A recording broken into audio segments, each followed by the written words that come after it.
Yeah. That's my hot take. Every book should be under 200 pages. Every movie should be under 90 minutes. There we go. We would have so much time back, everybody. Literally.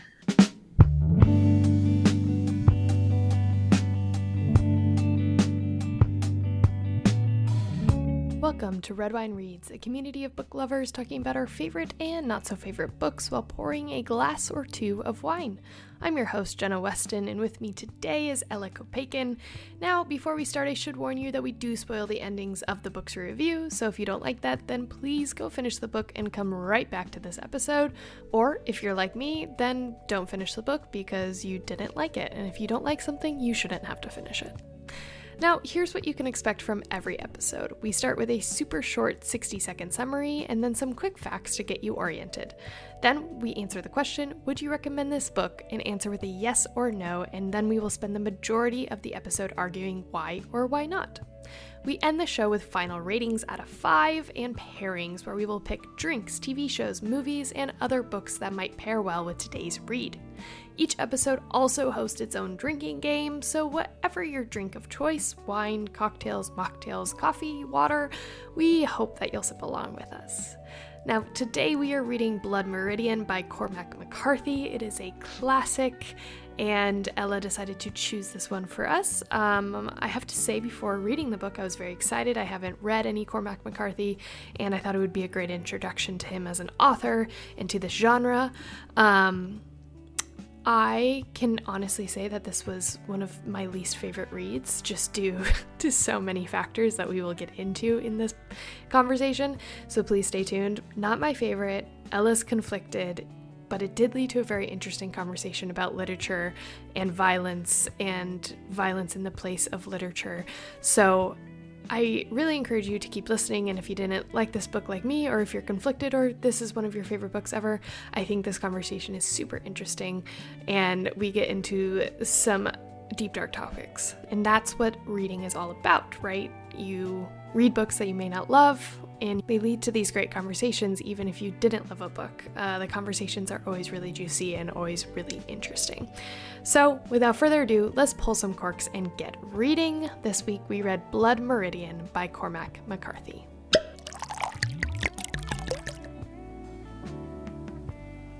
Breathe. Everybody breathe. Take a deep breath. We're going to get through it. It's going to be fine. Ella, welcome. I'm sorry in advance to everybody who I'm putting this through. I'm sorry to you and me. I'm sorry to the listener. Yeah. This one's on me, dog. Yeah. It's going to be a really good episode when she opens with, I'm sorry. Yes. So if you haven't guessed it already from our intro, if you skip over my intro, which I'm hurt if you do, we did read Blood Meridian by Cormac McCarthy. Woo! Woo! Yay! Yeah. I'm almost about to revoke Ella's privilege for choosing books after this one. I've really been putting Jenna through the ringer. I need to just give you like a love story, or I just need to I need to cool my jets. I don't need a love story, but by God. I don't need this. Well, let's get into it. Drinking game. I did put one rule and one rule only, and that is drink anytime Jenna mentions how much she hates this book. Great. The one rule I will add is drink anytime Ella says she's conflicted. Oh, I can't wait. Yeah. So just get your drinks ready, fill it up to the brim, because there's gonna be a lot today. I did snag a Sauvignon Blanc that my friend Libby said she put in my fridge the last time she was over here for a party. So we cracked that sucker open, and it's delightful. Oh, that's so nice. I have been drinking way too much already this week, which is a crazy sentence for a Wednesday night, but I've been out twice, so I'm sticking to the old water tonight. Old Waterloo. Mm-hmm. The old faithful water in my Nalgene, which I guess what makes this Nalgene different is that I've had it for like 6 years, and it's starting to like be kind of like I can't get the smell out of it, and I think I maybe need to throw it out. I hate that. Well, let's get into some quick facts before we really get into it. So this book was published in 1985. It was. This is shocking to me, but it has a 4.2 out of 5 on Goodreads and a 4 out of 5 on the Storygraph. Some people would even call it the Great American Novel. Yeah, we'll get to it. And I said although that the novel has initially received lukewarm critical and commercial reception when it first was published in 1985, it has now since become a highly acclaimed novel and is widely recognized as McCarthy's magnum opus and one of the greatest American novels of all time. Mm-hmm. According to the New York Times in 2010, they conducted a poll of writers and critics regarding the most important works in American fiction from the previous 25 years, and Blood Meridian was runner-up. What was the first? I actually don't know. Cool. It was. It doesn't matter. It doesn't matter. Yeah, it doesn't matter. But Blood Meridian was a runner-up. So, and then there have been. I was like interested that this hasn't become an adaptation. I mean, not really based on the what's in it, but there have been a lot of attempts to create it. I know. I was looking at this. It's like been cursed. Yeah, and all have failed during the development or pre-production stage of the process. And a common perception is that the story is just unfilmable due to the relenting violence and dark tone. Like, there's just no way to skirt around any of the topics that make it like suitable for screen. Personally, I don't need to see it visualized. No. Call me crazy. No. I even like read a few articles. Wait. Timothée Chalamet as the kid. Not bad casting. We saw what he could do in Dune. I think it could be good. Yeah. Yeah, I just like did a weird deep dive, but I saw a couple of reviews that were like the book is so you just like visualize it. It's like so visually like a visual read that I think like you get enough of it as you're reading it, and then you're like, oh, this would make a really great movie. And then you kind of think back and you're like, would I want it to be made into a movie? No. No. Don't think so. I'm good.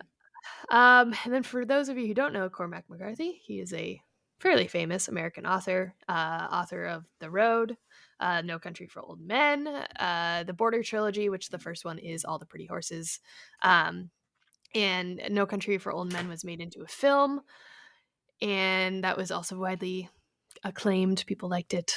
I'm a big fan. I love that movie. Yeah. So he did die in 2023 at the ripe age of 90. But there was a fake report of his death that came out in 2016, and he had to like kind of hop on and be like, I ain't dead yet.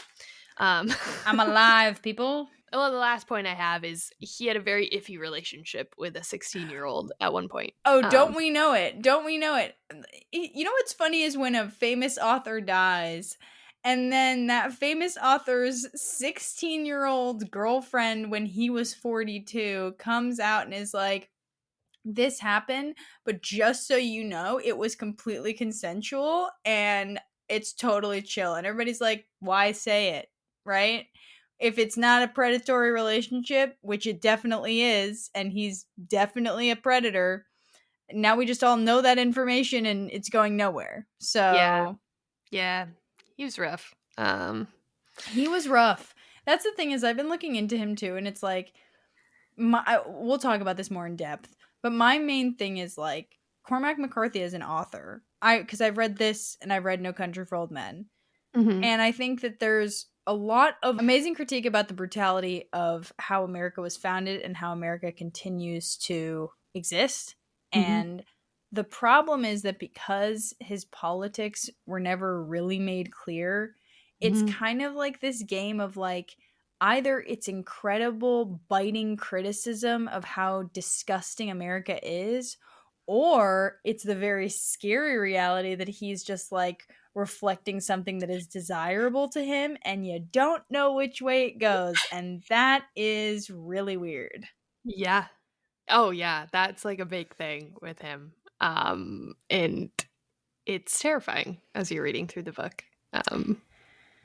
Yeah, it's like you feel like he's not in on the bit, and you're kind of like, but you gotta be, right? Because this is pretty freaky. Fucked up, right? Anyway, I well, speaking of which, you want to give us your 60-second summary of this lovely novel? Oh my god. I like blacked out that I was going to have to do this. Okay. Yeah, tell me when. Go. Okay, so there is a child named the Kid. We are in 1800s, the American West. He has a taste for violence. He goes, some random things happen, like he gets into a bar fight with another older guy, and he encounters this person named the Judge. And the Judge is seemingly an agent of chaos. Cut to a couple of years later, and the Kid joins up with this group of really angry white guys to go to Mexico and kill a bunch of people who are not white. And that is basically what happens throughout the entire book. They just scalp and scalp and scalp and scalp and scalp. But all of these men in this group have encountered the Judge at some point in their life. And he comes back as the leader kind of this group. And so basically then at the end of the book, after they've done a bunch of scalping and shit's gone awry and a bunch of them die, the Judge and the Kid are left to kind of face off against each other. They leave each other in the desert. The Kid has an opportunity to kill the Judge and he doesn't do it. And then they encounter each other a few years later when the Kid has become the man. And the man and the Judge are in a bar and the Judge delivers a really terrifying, like, I am basically God. You know what I mean? Like he's going off on one. And then the Judge follows the Kid into an outhouse. And we don't know exactly what happens, but the Judge pretty much definitely violently murders the Kid. And then at the end of the book, the Judge is naked and dancing, and he says he's going to live forever. And then for some reason, we get this epilogue, this one-page epilogue where it's like, there's a guy, and he's just shoveling coal into a furnace, I think. And then there's like everybody in humanity is behind him. And that's the book. There you go. Yeah, I was about to say, the Judge is just naked for 90% of this book. So here's the thing. Judge, what is his name? Judge, oh my god. Holden. No. Holden. Yeah. Judge Holden, one of the most horrifying, abhorrent characters ever written. You cannot tell me that guy wouldn't be so fun to play in a movie. You just get to be naked and pissed off for like the entire time. Well, Ella, would you or would you not recommend this book? I absolutely would. And I know that from the things you've heard from me so far, one would think I did not like this book. In fact, I did like this book. It's one of the most confusing things I've ever read. I understood absolutely none of it the first time. Had to like basically reread every page and then spark notes everything. Mm-hmm. But I think here's the thing. When you learn about American history growing up, you learn that it's bad, right? But you really don't ever get into the nitty gritty of anything. Like you kind of, your teacher's like, oh yeah, and then millions of people died. Millions of Native Americans died. And you're like, oh, that's horrifying. And I can't believe that that's what we're just okay with. But to have an up-close personal account of the white men committing these atrocities that led to us having the country we have right now is not fun to read, but I would say necessary to read. And again, it's confusing because you're kind of like, what side is Cormac McCarthy on? Does he think that these people are the bane of our existence and the reason that we will fall? Or is he kind of like, look at who you owe your country to? I don't know. But I do think it's kind of a necessary read, especially because it's so lauded that you're like, I gotta read this to know why it's so lauded. And I would be really curious as to know why are we lauding this book? Like what? Like why?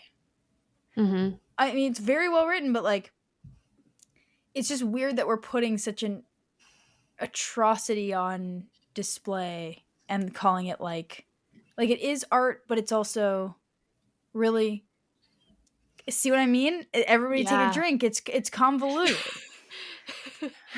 I'm like wrestling with this book a lot. What about you? So I said no, absolutely not. If that's a surprise To no one. Yeah, no one. Um, here's why. I will kind of play that other side of the coin. My first point was what the fuck. Yeah. Which is how I felt during most of the read. I actually didn't finish it because I was like, it was giving me the same, like, it gave me the same feeling of when we read Under the Banner of Heaven, where I was like, but Under the Banner of Heaven was more like, this is a true story, and I Can't handle it. Yeah, this is too much. This is also a true story in the sense of like, this did happen. Like, the character, what's his name? Glide? Oh, what's his? Oh my god, Glanton. Thank you. Glanton was like a true character in American history, and he did have a gang, and he did exist. And so scalp a bunch of Mexican people and Native American people and Black people. Yes, and so like, it is like hitting a little too, like, it's hard to read in that sense. I just think it was super violent, and like, I'm fine with a violent book. Like, I was even telling Ella before this about a book where people literally fight to the death in like very gruesome, violent ways. But like, it almost felt violent for violence sake, and like, you almost get numb to it at certain points. And I'm getting a little bit too into the weeds, but like, but I think that's the point. That's what I was gonna say. Like, the dissociation or the disassociation that he forces you to feel by making the violence so repetitive and present, it's like, it feels purposeless, but that's kind of the point in my mind, is like, all of this violence was purposeless. Yeah. No. Like, again, like, you're having me think through a lot of things, so it's good. But I will say, going along with that, it got super repetitive in the middle of this book. Like, it felt like it was going, like, they did the exact same thing where it was like, they came into a town, they fucked shit up, they killed a bunch of people in like very gruesome ways. Somebody like took it one step too far, and then the judge shows up, and then they run away. So it's like, Yeah. it happened for like 7 straight chapters in the middle, and I got a little tiring of it. And also, Cormac is not my favorite author in the sense of the fucking sentences were like paragraphs long, and I was like, I can't handle this. Yeah. I'm fine with no quotation marks. I'm fine with no semicolons, because I know that he does not like them. Just make the sentences shorter. The massive sentences were soul crushing. But anyways, it felt like it elongated the read for me. But yeah, it got to the point where I was like, I am not enjoying this read at all. And I really don't care to see how it ends, because I kind of have a feeling I know it will end. And so I did a lot of research, and I read a lot, and I listened to a lot of podcasts about it, and read like the whole super summary about it, because I was like, I need to know what I'm talking about. But yeah, I did not love it, so I did not finish it. Yeah, fair. So fair. Yeah, I just think it's one of those where I'm like, I say yes, I recommend it, because I kind of think people need to make up their own mind about it. And I don't think that it's one that like is an easy one to say yes or no to. Like, I think it is actually a really rare book of, you kind of don't understand your own relationship to it throughout the whole book. And that does not happen with that many books. Like, I am such a black and white person. Like, I have very clear opinions of things. Rarely is the gray area my favorite place to be. But in this case, it's like, there is literally no other place to be with this book. Yeah. Because also he's so confusing as a person. So it's like, there's just there's no clarity whatsoever. Yeah. It's fair. Like, you're making me look into it a little bit deeper, and so I appreciate that. That's why we talk about books, everyone. Oh my god, of course. Well, I'll say stuff that I liked. I will. There were things that I liked. You're brave. You're so brave for admitting that. The benefit of the doubt. There's not a lot. I will say, like, as we kind of talked about in the beginning, I think why I put it down was because it's such a visual book, and the writing is so captivating in the sense of these characters are so rich and so like vivid, And I think that's why it's so like uncomfy, is like you get this image of this giant, smooth, bald man that like almost glows in the dark, and he's naked half the time, and like it's just gross, and like you can kind of see it in your mind, but it's, and like has this smile that's almost clownish. Like that's terrifying. And like so like the characters he's built in this book is so interesting. I really do like the idea of having the character be like not named, like the main character kind of just being this anonymous figure that you put yourself into the position of. I think like is kind of the idea, or like it's not really just this one person, but it's kind of talking about like humanity as a whole if you want to get super deep into it. So I did like the anonymity of the main character. It kind of actually reminded me of the My Husband book that we read. Yeah, that's good. I thought you were going to be like, it kind of reminded me of My Husband. And I was like, your husband's not like that. Oh God, no. So yeah, I think like those things again made it such a vivid, disturbing read. But like he did that with his writing. So yeah, exactly.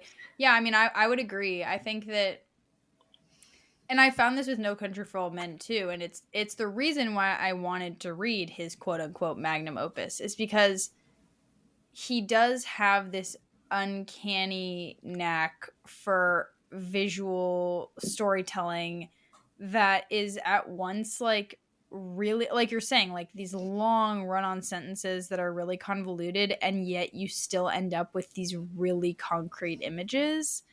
And that is a really weird balance to strike. Yeah, I mean, I loved that about the book, and I think that it's, again, like it's really hard to, like you're saying with the judge, cultivate a character that strikes deep fear into you without any actual like visualization of that person other than words.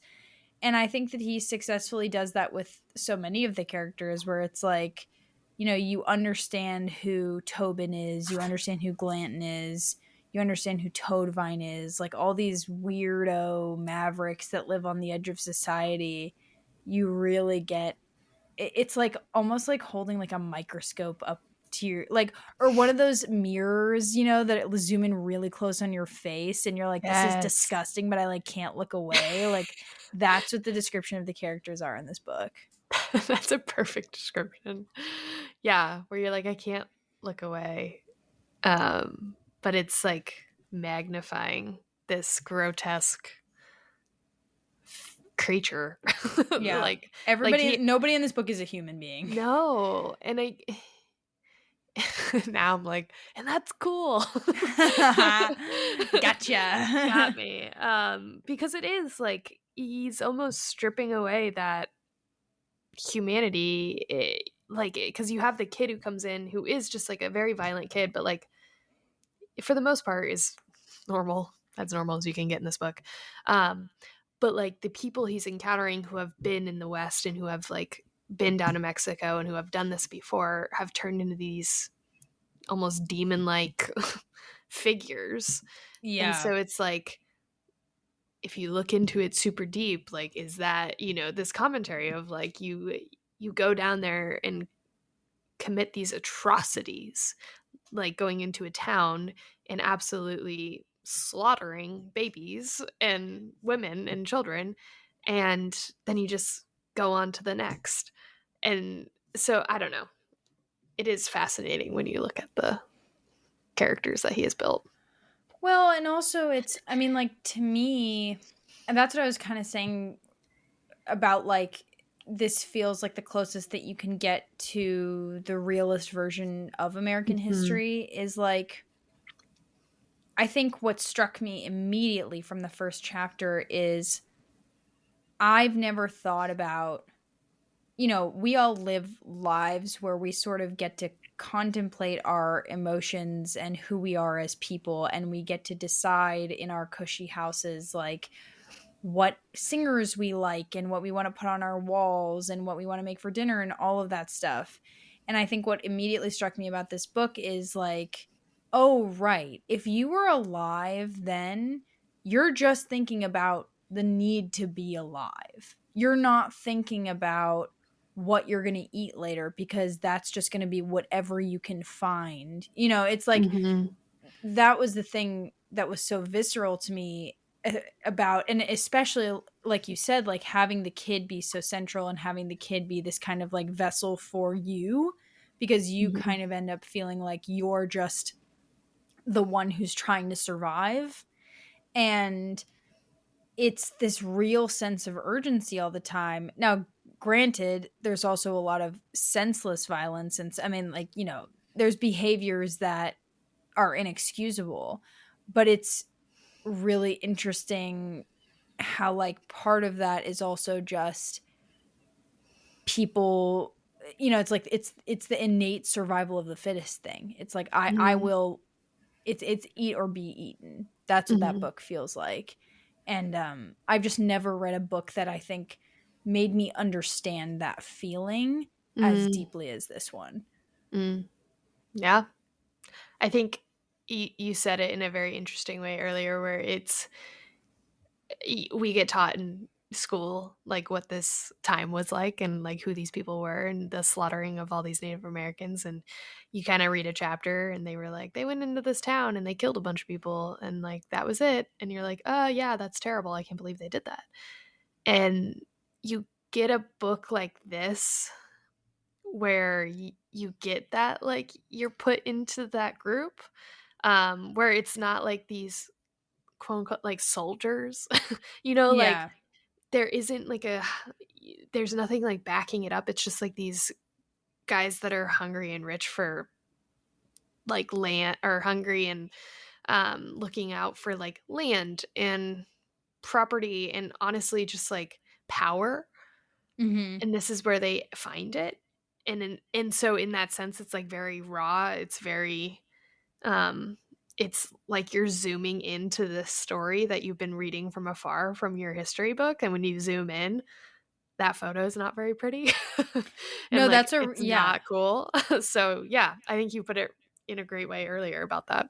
No, but that's a really good way to put it too. It is the thing of like, like you're saying, it's the perspective of, well, 2 points. One is, yeah, you read about a group of soldiers or you read about a group of travelers to the West. You're not thinking about what those individuals did because you're just thinking about them as a group. And so even whether or not they committed some sort of heinous act, you're still, as a human being, removed from whatever they've done because you don't know their names.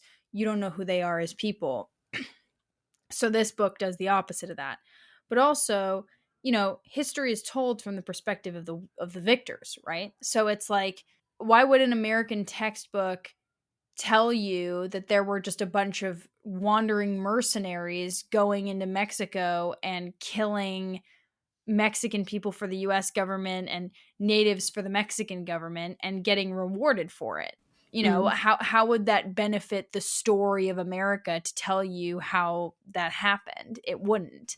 So, again, this goes back to like, you wonder why he's writing this. You wonder what he thought, because it's this really odd middle ground, at least how I read it, where he's giving you this vivid detail of how horrendous all of this is, and yet he kind of seems in awe of it.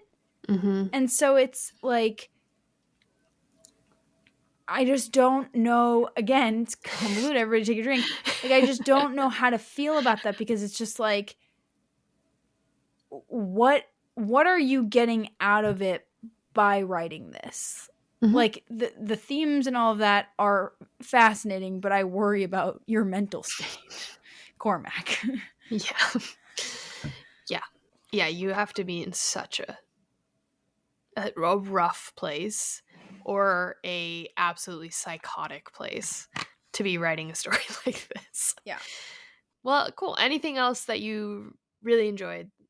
You can also hit on it if something comes up in the other section. Yeah, I'm trying to think. I guess I would just finish on I don't know. I just really I think what we keep kind of dancing around is just the idea that when a book can shift your entire perspective on something that you've thought about your whole life, that's huge. And it's like, we've both grown up in the States and we've both grown up learning US history our whole lives. And, we're aware of a lot. But when a book can take a subject like US history and give you an entirely new purview on it, that's kind of impressive. Yeah. Kind of hate to admit it. But it is impressive. But it's impressive. Mm-hmm. All right. Here's your time to shine. Here's my time to shine. Well, you have to say what's the category. Oh yeah. What fell flat?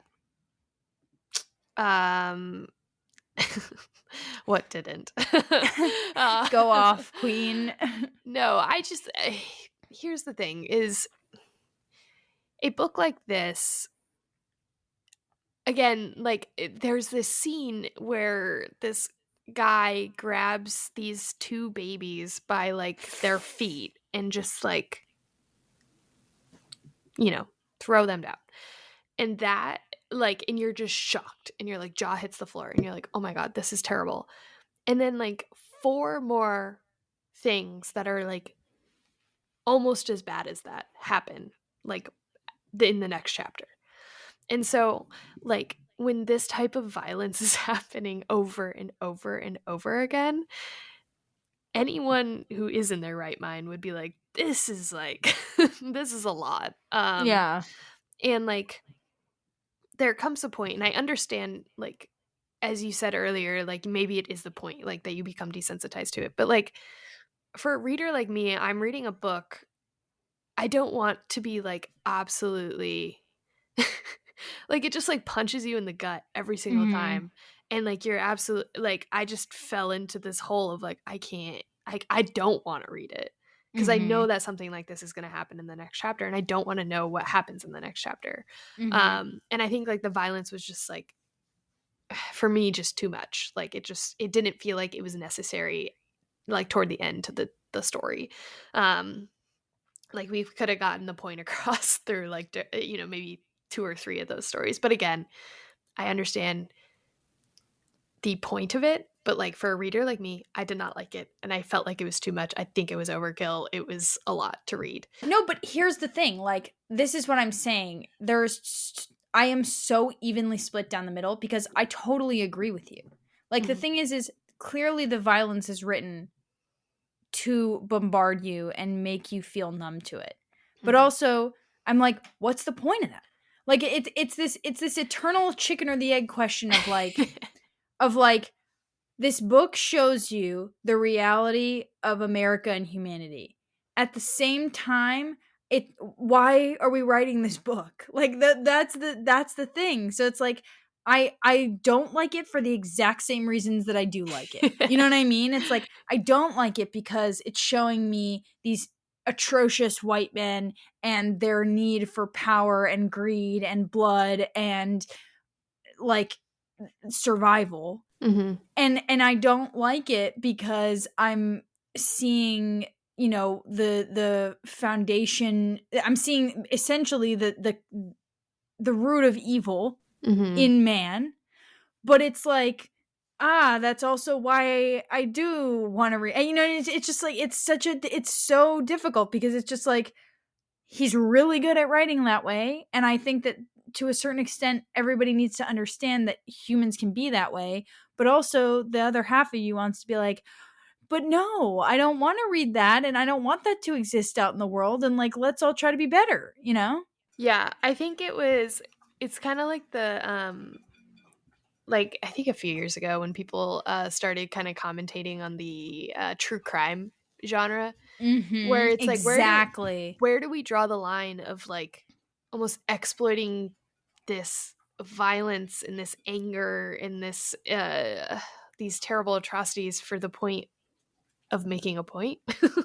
And it's like, and this felt to me personally like it crossed the line, but it made such a poignant point. so then you get conflicted. And No, so, yeah. yeah, I don't know. I don't know. It's because the thing is again, I agree with you. Like it Mhm. went over the line. It's too far. But the point is to go over the line and too far. But again, it's this question of, he's really begging you to separate the art from the artist Mm. because, I think especially today, we are so hardwired to take the creator as part of our opinion. Mhm. And so it's like really hard here to do that because you literally can't, because he gave you none of his personality like throughout his life. So it's like, I don't know if what I'm taking away was his intention. And that's really freaky because what if I'm giving him more credit than he deserves? You know what I mean? Like it's this really weird like wrestle that you have to do with the book, and you want to hope that somebody would write such a heinous like piece of media in the hopes that it like encourages humanity to be better. But because you don't know whether he is on the side of the devil or the angels, Yeah. it forces you to like be really conflicted about the book. So I don't know. It's like every single reason I gave for liking it is all the reasons why I don't like it. Like it's exactly a half and half. Yeah. Yeah. And I will say, like, adding on to it, I think the like, just in general, this book did not age well. Like, Mm-hmm. Holden's relationship with like the fellow that like has some form of like a disability, like Who they call the idiot? who they call the idiot, and like cage him up as like a circus animal, like that's Yes. terrible. Yes. And just like the black and white Jacksons, was it Jacksons? Oh, yes, I think so. Yeah. And like they had like a scene where they came across like I want to say like it was like this dead guy, and they were like, who is it? And then the one guy was like, he's Mexican, like full blood Mexican. And then somebody was like, there's no such thing, kind of deal. There were just like some comments and some characters that I was like, this is not great. And I understand that some novels, like, that is just like what it is, and that is like a thing of the time. But like, again, didn't age well, and so like I did not enjoy reading it. No, I mean, I didn't enjoy reading that stuff, but I No, mean, that is literally how people were. Like, that's just like how, like, what we yeah. were doing. You know what I mean? So it's just like this, you don't walk. Here's the thing. Like, at least for me, I didn't walk away from the book being like, those xenophobic, racist, misogynistic, awful, ugly ass white dudes were my heroes. You know what I mean? Like, Yeah. I walked away from it being like, yeah, and that's every time you say something like that, that's why you're the devil, bro, and you're causing havoc on people who didn't ask for it. That's Most fair. haunting image of the book, creating a new category. Most haunting image of the book for me was when the kid is like traveling alone and he sees this old woman and he like begs her to come with him after he's like, this towards the end of the book, after he's like killed so many people, and it's like his one attempt to do an act of good, and he like goes to touch her to tell her to come with him, and she evaporates like into dust basically because she had been dead for like months. Yeah. And so yeah, that and not that had anything to do with what we were just talking about, but I can't get that image out of my mind. Yeah. Yeah, I mean, there's a lot of images I can't get out of my mind, thanks to this book. But yeah, I don't know. And then I guess like my last point would be just on like just the actual book of itself, in like the writing of it. I think the middle was like super repetitive, and it got honestly kind of boring. And so Yeah. And so that was kind of when I quit. It was like after like the third or fourth chapter of doing the exact same thing. And like the killings didn't shock me anymore. And like the characters were just getting like a little bit tired, and so I was like, eh. No, I totally agree with that. Like, honestly, again, he's doing it so that he can be like, hey, look at how purposeless and senseless all of this was, and that, you know, this was just what was happening. People were killing people all the time, and you're like, okay, like, cool, but I don't need to read 200 pages of that. Yeah, it's too long. You know, Cormac could have gotten away with like 50 to 100 fewer pages, and I would have been fine. Yeah. I think it would have been honestly like just as impactful if it was like 150 pages long. Like maybe even more so. Yeah. That's my hot take. Every book should be under 200 pages. Every movie should be under 90 minutes. There we go. We would have so much time back, everybody. Literally. Well, anything else? Anything else before we get into final ratings? No, just that, you know, every single character in this book is literally the devil. Mm-hmm. And nobody's redeemable in any sense of the word. No, and I do think that was what I also had a, again, positive and negative response to, is like, when you have nobody that you care about, and when you actually would prefer that every character die instead of continue to live on and wreak the havoc that they're wreaking. Yeah. It's really hard to like want to keep reading, because then you're like, not only do I not care about these guys, I actively wish they weren't around. Yeah. Yeah. The feeling that I got with these characters and like the irredeemable sense of the characters made me think of Lord of the Flies, William Faulkner. And how his view of the world was so pessimistic, and like every person is evil, inherently evil, like there is no redeeming quality of them. Reading this made me feel the exact same way, and I think that's also why I gave up, because I was like like this book has no hope. It's probably the exact way that Cormac wanted to write it, but like for me, I don't want to read that version of humanity. One, because it's like, that's terrifying if that's the truth. And also it's like, it doesn't make me feel good. Like, I don't need a book to make me feel great. Like, I can have a book that absolutely destroys my soul. Like, I'm fine with that. But when it gets to the point of like just this morality question, and it's so deeply dark, I don't know, like, I don't need to trouble myself with that if I don't need to right now. That's how I feel. Yeah, no, it is very true. Also, I hate Lord of the Flies. Shout out to one of the worst books of all time. Yeah, I think for me it was more readable because, I don't know, with Lord of the Flies, I was just like,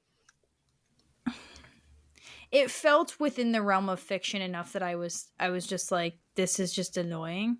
But because this book is rooted in historical realism, it made me feel like I had to read it to understand a certain element of the past. And it's like, it also, I don't know, it's like, it's also just interesting, like, when this book came out and like who it's praised by, because it's like, I'd be curious to know who the real core audience of this book is. Something tells me that it's middle-aged white men. You know what I mean? Like, it's just kind of giving, like, again, this book comes out like mid-80s. You know, it's like written by a guy who clearly is a curmudgeon, and it's like, I'm sure that he surrounded himself with other white dudes like him his whole life. Like, it's like, you know. But the thing that blows my mind is like, it came out and people did not like it. No, I know. And then it just became like the great American novel. But I think that was, this is my hot take, I think that was after like No Country for Old Men. Did I say that right? Old Men. Okay. Yeah. I was like, good men? And then I was like, did I just call them old men? No. No Country for Old Men, like that book came out, and then they made this super successful film, and then everybody was like, Cormac McCarthy's a genius, and so then that reflects onto the book. But I think he had success with The Road, and I think he had success with, like, he was an established writer by the time that came out. So, I don't know. I don't know enough about, like, the exact timeline of Blood Meridian's popularity to speak to that. But I'm just positing that, like, it feels like the type of book that is praised by a certain boys' club of the literary world. Yeah. That I don't think branches out into other communities necessarily. Yeah. So. Like me. Like Jenna. So, I have qualms. I sit right on the edge. I'm Humpty Dumpty with this book. All right. Well, final ratings. This is going to be a weird one. Oof. Well, I feel like I gave it a 1.5. I don't think I can really give it higher than that because I couldn't finish it. But I will give it a 2 because of our conversation. Because I do think it makes you think, and I do think it leads to a very interesting conversation when you read with somebody else and are able to kind of like tackle these hard questions and tackle this very hard material. But I just said, like, each chapter is repeating itself. The kid gets himself in trouble. He sees something heinous. Most of the time it's a super racist encounter. A terrible death occurs. He gets chased by an evil person. He runs away. And I just said this felt like just writing gore and violence for gore and violence sake. And I just said this was just not the book for me in any sense of the word. Yeah. And that's okay. And that's okay. That is okay. Well, speaking to my exact middle of the road sensibilities on this, I'm giving it a 3. Yep. I think that what you said about the true crime thing is really spot on. It's kind of the thing of, like, we as humanity are fascinated by our ugliest parts of ourselves, and that is at times thrilling, but oftentimes also something that I think a lot of us could do better to try to suppress. And I think that this book is very reflective of that. I think that this book reflects our desire to want to know people at their most base, horrifying levels. And I think that it's, like, fine to a point, but I also think that that's not what we should be striving for. But as in the media we consume, I don't think that's what we should be striving for. I feel like we need to move away from that kind of media. That being said, I think that, again, he's an expert at creating visuals, even if you don't want to visualize them. And I think that he has a very distinct way of writing. It's like, nobody can write like Cormac McCarthy writes. And that's really hard to achieve. And, again, I think that it unveils an aspect of American history, or the aspect of American history, that a textbook's never really going to give you. So I do think it's worth reading, but I think it's worth reading with a massive, like, be wary, take this with a grain of salt kind of vibe. The biggest grain of salt you can imagine. Like a hunk of Himalayan pink salt. A hunk of thick-ass Himalayan salt, because it's just like, okay, like, it's worth the read, but think about why you're reading this and why he wrote it the entire time, okay? Yeah. That is very fair. Well, let's get into pairings. Let's pair away. I can't wait to see what we came up with. So we like to end the show with a segment called Pairings, where Ella and I will pick a drink, a TV show, another book, and movie that might pair well with today's read. So let's start with drink. Bottle of tequila and a shot glass. You're reading this book, you're going to need the whole bottle. It's also what they drink the entire time. It's just like straight up shots of liquor. It's Mezcal, excuse me. Come on. Which is also crazy that they're like shotgunning the smokiest liquor on the planet. Yeah. In this case, I'm giving you a bottle of tequila because it'll go down easier, and you need something smooth to get through this. Yeah. So that's what we're doing. You need to be absolutely shit-faced by the time you finish this book. Yeah. Same vibe. I just said dirtiest, filthiest moonshine you can find. You just drudged it straight out of like the dirtiest little barrel. Pond water. But it will obliterate you. So yeah, that's what I say. That's the other thing is like everybody up till, I don't know, whenever Prohibition happened was so plastered. Like all the time. So like of course nobody was getting anything done. They could barely stand up. They don't got any water. It's just like, oh, it's just you're straight thirsty? up Mezcal. Yeah, like what? How are you alive? Like you're not eating and you're just shooting mezcal. Just shotgunning mezcal? No. Yeah, we would all be in rough states. TV show. Okay. Do you want to go? You thought about yours for so long. Yeah, I mean, I can go after you. No, you should unveil yours first. Okay. You're really excited. We're really building up. I did, kind of going off the true crime of it all, Dahmer. The Jeffrey Dahmer story. I actually, funnily enough, had the same exact reaction where I watched the first episode and I was like, I don't think I want to watch this. And it actually got a lot of backlash in the press from a lot of people being like, I think we're I think we took it one step too far and we are just like really milking these terrible creatures of these like true crime stories just so we can get a bunch of views and like a bunch of people kind of tacking on to this phenomena because it was coming, like Dahmer came kind of right at the tail end of like we're doing all the Ted Bundy stuff, a lot of Dahmer other things, and so this like fascination with like what these TikTokers were called, like these hot like insanely terrible people and like really like almost putting them on a weird pedestal. And so going off of that, it gave me that same kind of like icky, like, should we be? That's a really good one.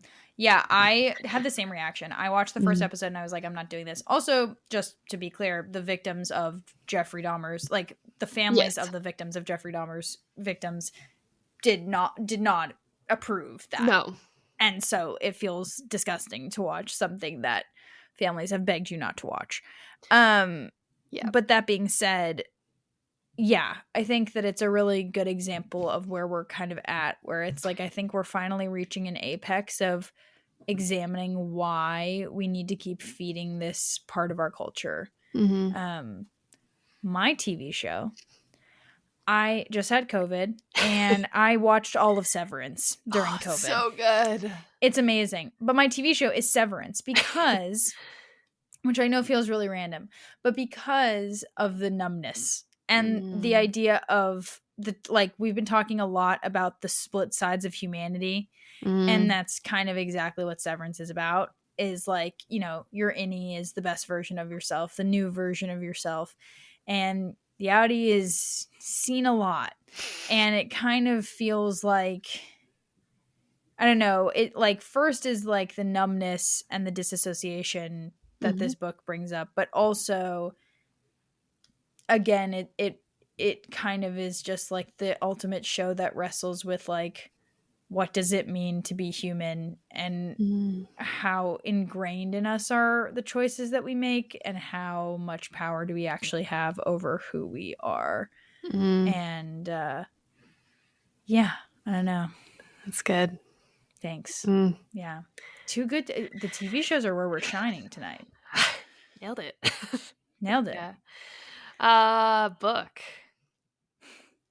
White Fang. The laugh. White Fang. Oh, White Fang. That's a good one. A book that I didn't really like, but it's about a wolf. It's from the perspective of a wolf who I think is in the 1800s, and it's like his journey to survival and to finding like, you know, compassion for a human. I guess I chose this because I was like, oh, survival and the 1800s, White Fang. I don't really feel like I did a great job on the book. I read this once and I was like, this book is mid. That's okay. It happens. But it's like 100 pages, so you can just get it out of the way. Yeah. Just try it. See what you think. Ella's really selling it. I did Killers of the Flower Moon. Oh! Yeah. Everybody ignore me. Go listen to Jenna. Yeah. I mean, that, and that one I really enjoyed. I mean, I didn't enjoy, but like, I didn't. It was a very good book. It was gripping. It was gripping. But also talking about a very overlooked part of our history from a much more zoomed in look, and unveiling a lot of the not so great parts of America back in the 1800s and early 1900s. So if you're looking for a great book that also got turned into a movie, which I really enjoyed, Ella did not so much enjoy. But I did. I liked it. I just was critical, but I liked that movie. Yeah. I just loved the book so much. Yeah. But yeah, read the that's book like first. That's like, I would say, if you're looking for the same, like, oh, I really want to know like the real American history, but I don't want to just like see babies get murdered or people scalped, this is a great middle ground for you. That's gonna be the full quote. Awesome. Well, movie. The Revenant. Oh. Duh. This is my moment to shine. Okay. I was like, what's the most disgusting movie ever made about early America? The Revenant. Okay. Leonardo DiCaprio, Tom Hardy, basically playing the judge and Glanton in a lot of ways. Yeah, they're just like a band of white men trying to survive the winter and killing Native Americans and being gross early settlers. So literally, basically, Blood Meridian did get made, and we all loved it in 2015. Leo climbed inside of a bear. Yeah, that's a good one. I also chose a Leo movie. So maybe it's just Leo. I did Django Unchained. Wow, yeah. Because talk about violence for violence sake. Leo literally playing the judge. Yeah. And in literally breaking open his hand in a scene because he smashed the glass so hard. So, yeah, if you're looking for a very violent, crazy movie that kind of feeds off of the violence of this book, then Django Unchained. The redemption story of an enslaved man. Mm-hmm. Ella, what's next? What's up on the docket? Outlander 2.0. We're going to France, baby. We're becoming a dragonfly in amber. Here we go. Is that what it's called? That's what it's called. I'm a dragonfly in amber. Let's go. Oh, we're getting back with Jamie and Claire. My bonny lass, we're headed back to Scotland. Oh, you missed us. You missed us talking in our Raise the roof, am I right? We're going back with the time-traveling Claire. It's the only book series that either of us can agree on. And we need a reset. And we frankly we've pushed ourselves through it this year. So we need a reset before we dive back into it. So join us for Dragonfly and Amber, Outlander Part 2. Electric Boogaloo. Can't wait. We can't freaking wait. All right. Well, until next time. Cheers. Clink. Well, that's our show. I hope you enjoyed listening. If you liked it, please go give it 5 stars on Apple, Spotify, or wherever you're listening to this right now. And if you want more book-related content, you can find us on Instagram and TikTok at RW Reads Podcast. That's at RWREADS PODCAST on Instagram and TikTok.